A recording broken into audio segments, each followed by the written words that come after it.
لا لا لا لا لا يا اسكر، النهارده الناس حالتها صعبه خالص يا اسكر، وانا ما كنتش عايزه انزل في نهار رمضان، بس اضطريت النهارده ان انا انزل، خلاص ما عادش الا كام يوم على العيد يا اسكر.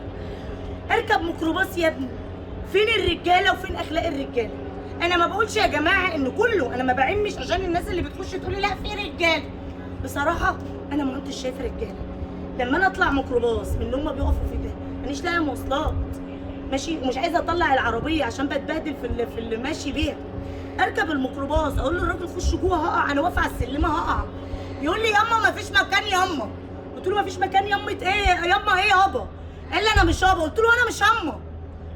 اول ما قلبت وشي وابتديت اعمل زيهم واقول له مش عارف قطمين، قلت له لا المكان جوه، معايا بنت صغيره، هي دي الرجوله؟ هي دي المرجله؟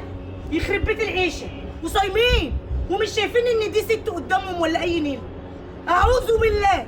فعلا فعلا يا اوسكار، الشيخ محمد حسين يعقوب قال زمن الرويبضاء. بامانه حسبي الله ونعم الوكيل في الرجاله اللي من المنظر ده.